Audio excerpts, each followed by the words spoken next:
Assalamualaikum warahmatullahi wabarakatuh. Perkenalkan, nama saya Ika Rima Nirmala dari kelas C dengan prodi Teknik Perminyakan NPM 213210679. Di sini saya akan menjelaskan materi dari mata kuliah Bahasa Indonesia, yaitu Pedoman Umum Ejaan Bahasa Indonesia. Di materi kali ini saya akan menjelaskan tiga pokok materi penting, yaitu pemakaian huruf, penulisan kata, dan pemakaian tanda baca. Nah, untuk poin pertama ini yaitu pemakaian huruf. Yang pertama itu ada huruf abjad. Huruf abjad ini merupakan tulisan yang berdasarkan lambang, fenom, dan konsonan. Untuk huruf abjad sendiri itu ada 26 huruf yang akan dibahas setelah video berikut ini.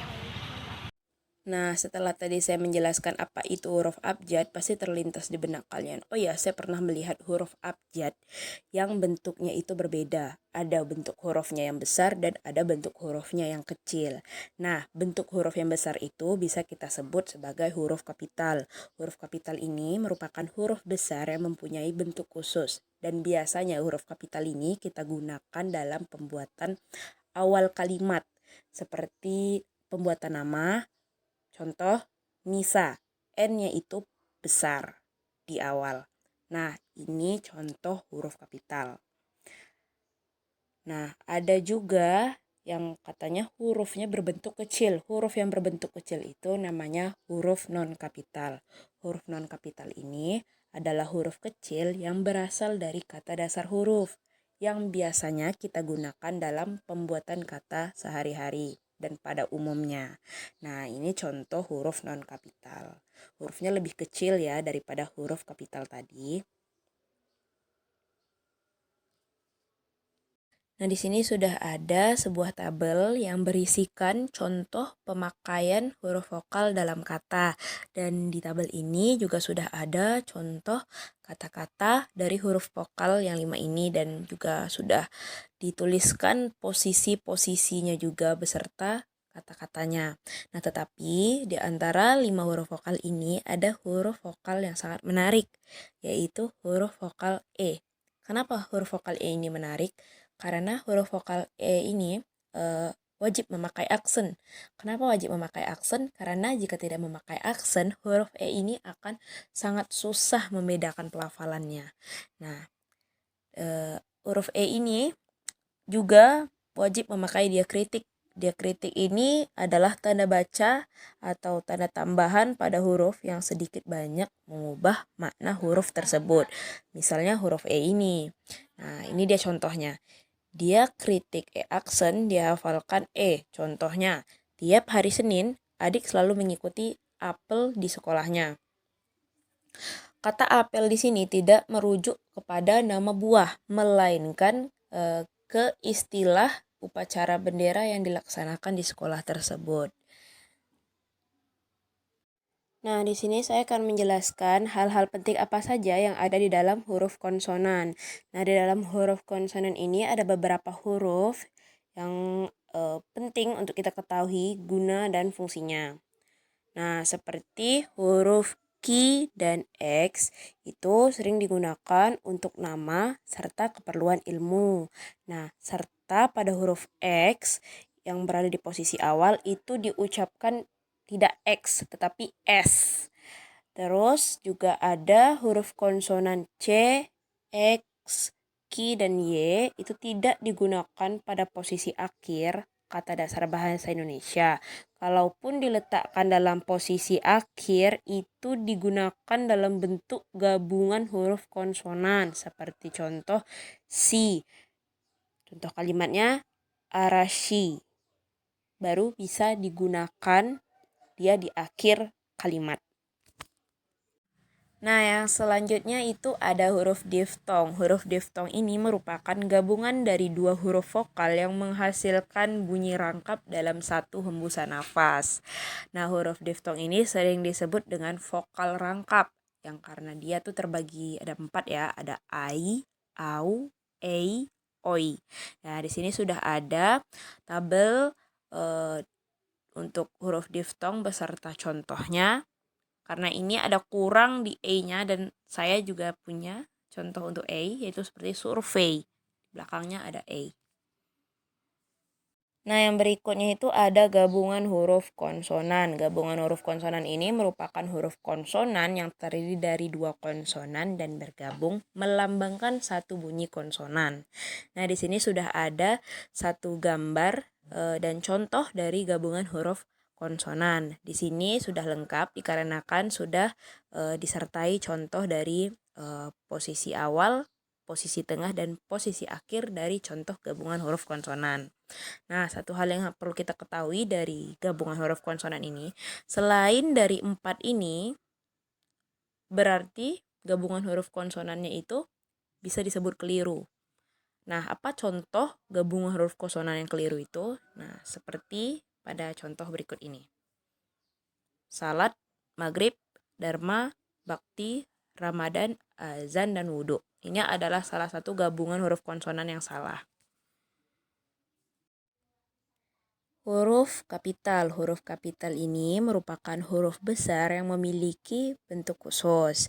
Untuk huruf kapital tersendiri mempunyai penggunaan dan contoh penggunaannya. Di sini saya akan menyebutkan beberapa penggunaan huruf kapital beserta contohnya. Yang pertama itu, huruf pertama di awal kalimat ditulis dengan huruf kapital. Lalu ada huruf pertama kalimat awal dalam tanda petik. Lalu ada juga huruf pertama nama orang ditulis dengan huruf kapital. Nama agama, kitab, Tuhan juga ditulis awalannya dengan huruf kapital. Lalu untuk gelar, kehormatan, keturunan, keagamaan, akademik, dan profesi juga ditulis awalannya dengan huruf kapital. Nah, ini adalah contoh-contoh dari penggunaan huruf kapital yang saya sudah sediakan gambarnya. Ini dalam penulisan dalam bentuk agama ya. Lalu ada untuk nama daerah, untuk gelar, dan awalan kalimat. Nah, sebelum kita mengenal huruf tebal, kita harus mengenali dulu huruf miring, karena huruf miring ini berhubungan dengan huruf tebal. Huruf miring ini memiliki 3 fungsi, yaitu yang pertama untuk menulis judul buku, nama majalah, atau nama surat kabar yang dikutip dalam tulisan, termasuk dalam daftar pusaka. Yang kedua, fungsinya untuk menegaskan atau mengkhususkan huruf, bagian kata, atau kelompok kata dalam kalimat. Yang ketiga, fungsinya dipakai untuk menuliskan kata atau ungkapan dalam bahasa daerah atau bahasa asing. Nah, yang perlu kita ingat dalam penggunaan huruf miring ini ada 3, yaitu nama diri, nama orang, lembaga atau organisasi dalam bahasa asing atau bahasa daerah tidak ditulis dalam huruf miring. Yang kedua, dalam naskah tulisan tangan atau mesin tik, bagian yang dicetak miring ditandai dengan garis bawah. Yang ketiga, kalimat atau teks berbahasa asing atau berbahasa daerah yang dikutip secara langsung dalam teks berbahasa Indonesia ditulis dengan huruf miring. Sekian. Di sini sudah ditampilkan sebuah gambar yang menjelaskan 2 fungsi dari huruf tebal. Huruf tebal ini fungsi yang pertamanya itu yaitu menegaskan tulisan yang sudah ditulis miring. Contohnya sudah ada.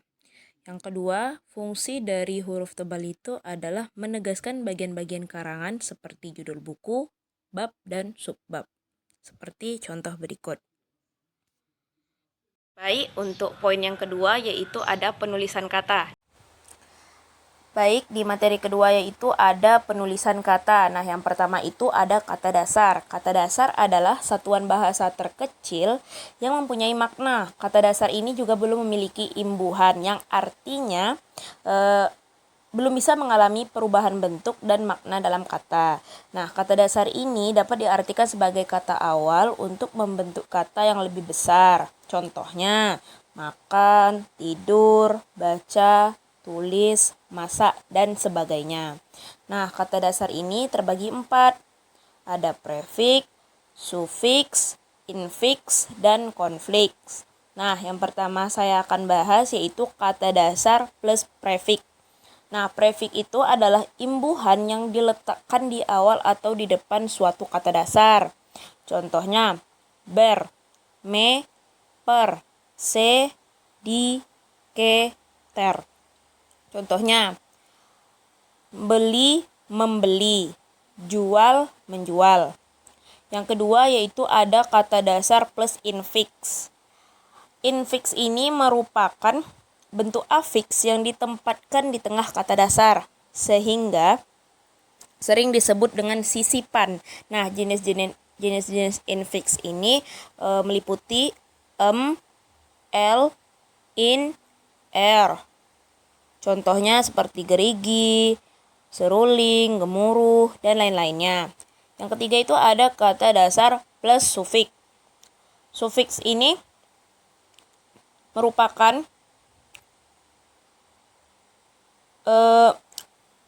imbuhan yang diletakkan di akhir atau di belakang suatu kata dasar yang meliputi an, i, nya, kan, kah, wan, dan wati. Misalnya, ayun dibubuhi oleh sufiks an menjadi ayunan. Dan di sini juga ada kata dasar plus konflik yang menjelaskan suatu masalah. Contohnya jelas ditambah me dan ditambahkan menjadi menjelaskan dan sebagainya. Lalu di sini juga ada kata ulang. Kata ulang adalah kata yang terjadi sebagai hasil reduplikasi. Nah, di sini ada kata ulang penuh, kata ulang sebagian, kata ulang berimbuhan, kata ulang perubahan bunyi. Nah, di sini juga sudah diterterakan contohnya dengan jelas dari berbagai kata seperti kata ulang dwipura dan contoh-contohnya. Lalu ada kata depan. Kata depan dalam bahasa Indonesia meliputi di, ke, dari. Contohnya, di mana alamat rumahmu? Yang kedua, saya selalu diantar setiap berangkat ke sekolah. Nah, itu salah satu contoh dari kata depan. Nah, baik, selanjutnya itu ada gabungan kata. Gabungan kata ini adalah gabungan morfem dasar yang mana seluruhnya memiliki status sebagai kata dengan pola fonologis, gramatikal, serta semantis yang khusus sesuai kaidah bahasa yang bersangkutan. Gabungan kata juga bisa dimaknai ketika sesuatu kata dari atas kata awalan dan diberi akhiran. Nah, unsur gabungan kata ini terbagi 3. Ada gabungan kata dapat membentuk kata, ada gabungan kata yang membentuk kata majemuk, dan ada gabungan kata yang membentuk frasa. Contoh untuk gabungan kata dapat membentuk kata itu adalah ekstrakurikuler atau prasejarah. Kenapa dikatakan seperti itu? Karena gabungan antara kata itu bentuknya terikat dengan kata dasar. Yang kedua ada gabungan kata yang membentuk kata majemuk. Contohnya itu rumah sakit, meja makan, tumpang tindih. Mengapa? Karena adanya gabungan antara kata dasar dengan kata dasar yang membentuk makna baru. Yang ketiga itu ada gabungan kata yang membentuk frasa. Seperti contoh, rambut panjang, gunung tinggi, dan rumah besar. Kenapa dikatakan seperti itu? Karena gabungan 2 atau lebih kata yang sifatnya tidak predikatif. Nah, untuk jenis dan contoh kalimat gabungan sendiri itu seperti berikut. Contoh yang pertama itu, sewaktu bertamasya ke kebun binatang, kami membeli banyak cendera mata. Kata cendera mata ini merupakan bentuk unsur gabungan kata yang lazim disebut kata majemuk.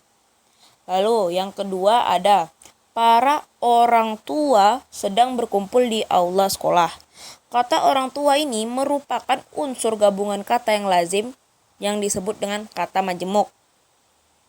Lalu ada contoh yang ketiga seperti anak istri pejabat itu harus datang beberapa menit yang lalu. Kata anak istri pejabat merujuk pada artian anak dan istri dari pejabat tersebut. Nah, gabungan kata yang dituliskannya ini terpisah, tetapi ditulis terpisah apabila mendapatkan awalan dan akhiran. Ini seperti ada salah satu contoh juga yang salah dan yang seharusnya dilakukan untuk contoh gabungan kata. Ada juga di sini pengertian untuk gabungan kata terpisah dan serangkai. Jika mendapatkan awalan atau akhiran, itu yang untuk terpisah. Yang untuk terangkai itu jika mendapat awalan dan akhiran. Contohnya bertepuk tangan. Kalau untuk serangkaian misalnya dilipat gandakan. Dan untuk serangkai ini dia tidak diberikan spasi. Sedangkan yang untuk terpisah ini dia diberikan spasi. Sekian penjelasan materi dari saya, lebih dan kurang saya mohon maaf. Saya akhiri dengan Assalamualaikum warahmatullahi wabarakatuh.